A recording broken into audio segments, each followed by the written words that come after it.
Supreme court ਨੇ ਇੱਕ eaten ਪੈਟਸ ਨਾਂ ਦੇ ਜਿਹੜੇ 6 ਸਾਲ ਦੇ ਬੱਚੇ ਦੀ ਡਿਸਅਪੀਅਰੈਂਸ ਦੇ ਮਾਮਲੇ ਦੇ ਵਿੱਚ ਜਿਸ ਨੂੰ ਮਰਡਰ ਕਨਵਿਕਟ ਕੀਤਾ ਗਿਆ ਸੀ ਉਸ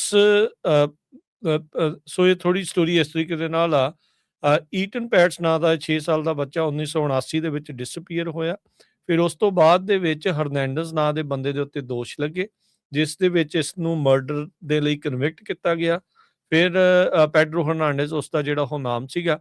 ਫਿਰ ਮਰਡਰ ਕਨਵਿਕਸ਼ਨ ਦੇ ਉਲਟ ਇਹ ਯੂਐਸ ਕੋਰਟ ਆਫ ਅਪੀਲ ਜਿਹੜਾ ਸੈਕਿੰਡ ਸਰਕਟ ਆ ਉੱਥੇ ਗਿਆ। ਉੱਥੇ ਕਈ ਜਿਹੜੇ 5 ਮਹੀਨੇ ਤੱਕ ਲੰਮਾ ਟਰਾਇਲ ਚੱਲਿਆ।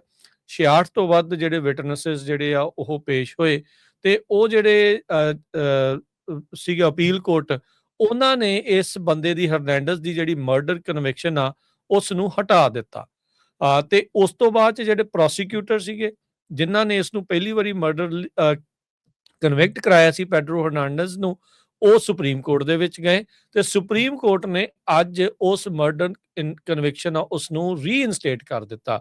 ਯਾਨੀ ਕਿ ਪੈਡਰੋ ਹਰਨਾਂਡez ਨੂੰ ਮੁੜ ਦੁਬਾਰਾ ਮਰਡਰ ਦੇ ਲਈ ਕਨਵਿਕਟ ਕਰ ਦਿੱਤਾ ਗਿਆ ਆ, ਦੋਸ਼ੀ ਕਰਾਰ ਦੇ ਦਿੱਤਾ ਗਿਆ ਆ ਸੁਪਰੀਮ ਕੋਰਟ ਦੇ ਦੁਆਰਾ। 6-3 ਦੇ ਨਾਲ ਇਹ ਜਿਹੜਾ ਫੈਸਲਾ ਆਇਆ ਆ। 3 ਜਿਹੜੇ ਲਿਬਰਲ ਜਸਟਿਸ ਆ ਉਹਨਾਂ ਨੇ ਇਸ ਦੇ ਵਿੱਚ ਡਿਸੈਂਟ ਕੀਤਾ ਆ। ਬਾਕੀ ਜਿਹੜੇ ਜਸਟਿਸਿਸ ਆ ਉਹਨਾਂ ਨੇ ਕਿਹਾ ਵੀ ਨਹੀਂ, ਇਹਦੀ ਮਰਡਰ ਕਨਵਿਕਸ਼ਨ ਬਣਦੀ ਹੈਗੀ ਆ। ਅਨਸਾਈਨਡ ਓਪੀਨੀਅਨ ਦੇ ਵਿੱਚ ਜਿਹੜੇ ਜਸਟਿਸਿਸ ਆ ਉਹਨਾਂ ਨੇ ਐਗਰੀ ਜਿਹੜਾ ਉਹ ਕੀਤਾ। ਕਹਿੰਦੇ ਵੀ ਜਿਹੜੇ ਫੈਡਰਲ ਕੋਰਟ ਆ ਉਹ ਸੈਕਿੰਡ ਗੈਸ ਨਹੀਂ ਕਰਨੇ ਚਾਹੀਦੇ ਸਟੇਟ ਕੋਰਟ ਦੇ ਦਿੱਤੇ ਹੋਏ ਜਿਹੜੇ ਓਪੀਨੀਅਨਸ ਜਾਂ ਫੈਸਲਿਆਂ ਦੇ ਹਿਸਾਬ ਦੇ ਨਾਲ। ਕਹਿੰਦੇ 1996 ਦਾ ਇੱਕ ਫੈਡਰਲ ਲਾ ਆ, ਉਸ ਦੇ ਤਹਿਤ ਕਹਿੰਦੇ ਵੀ ਇਹਦੇ ਨਾਲ ਜਿਹੜੀ ਫੈਡਰਲ ਕੋਰਟ ਦੀ ਜਿਹੜੀ ਓਵਰਸਾਈਟ ਆ ਸਟੇਟ ਕ੍ਰਿਮੀਨਲ ਟਰਾਇਲਸ ਦੇ ਵਿੱਚ ਉਸ ਨੂੰ ਉਹ ਰਿਡਿਊਸ ਕਰਦੇ। ਕਹਿੰਦੇ ਵੀ ਇਸ ਲਈ ਇਹ ਜਿਹੜੀ ਫੈਡਰਲ ਕੋਰਟ ਦੇ ਦੁਆਰਾ ਇਸ ਦੀ ਮਰਡਰ ਕਨਵਿਕਸ਼ਨ ਨੂੰ ਲਾਂਭੇ ਕਰ ਦਿੱਤਾ ਗਿਆ ਸੀ, ਹਟਾ ਦਿੱਤਾ ਗਿਆ ਸੀ, ਉਹ ਇਹਨਾਂ ਦੀ ਬੇਸਿਕਲੀ ਕਹਿ ਲਓ ਵੀ ਪਾਵਰ ਤੋਂ ਬਾਹਰ ਜਿਹੜਾ ਉਹ ਹੈਗਾ ਆ।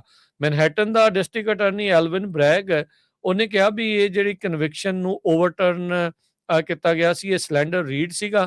ਕਹਿੰਦੇ ਵੀ 5 ਮਹੀਨੇ ਦਾ ਟਰਾਇਲ ਤੇ 66 ਵਿਟਨੈਸਿਸ ਤੋਂ ਜਿਹੜਾ ਉਹ ਬਾਅਦ ਚ ਜਸਟਿਸਿਸ ਨੇ ਇਹ ਲਿਖਿਆ ਵੀ ਜਿਹੜਾ ਸੈਕਿੰਡ ਸਰਕਟ ਆ ਉਹਨਾਂ ਨੇ ਆਪਣੀ ਜਿਹੜੀ ਅਥਾਰਟੀ ਆ ਉਸ ਨੂੰ ਐਕਸੀਡ ਕੀਤਾ ਤੇ ਇਹ ਜਿਹੜਾ ਆ ਉਹਨਾਂ ਨੇ ਇਹ ਹੋਲਡ ਕੀਤਾ ਵੀ ਹਰਨਾਂਡez ਨੂੰ ਰਿਲੀਫ ਮਿਲਣੀ ਜਿਹੜੀ ਉਹ ਚਾਹੀਦੀ ਆ। 64 ਸਾਲਾਂ ਦਾ ਜਿਹੜਾ ਹਰਨਾਂਡez ਆ ਉਹ ਇਸ ਮੌਕੇ 25 years to life in prison ਉਸ ਦੀ ਜਿਹੜੀ ਸੈਂਟੈਂਸ ਆ ਉਹ ਘੱਟ ਰਿਹਾ ਹੈਗਾ ਆ। ਤੇ ਜਿਹੜੇ ਐਲਵਿਨ ਬ੍ਰੈਗ ਆ ਉਹਨਾਂ ਨੇ ਹਾਈ ਕੋਰਟ ਦੇ ਡਿਸੀਜਨ ਦੀ ਸ਼ਲਾਘਾ ਜਿਹੜੀ ਆ ਉਹ ਕੀਤੀ ਆ।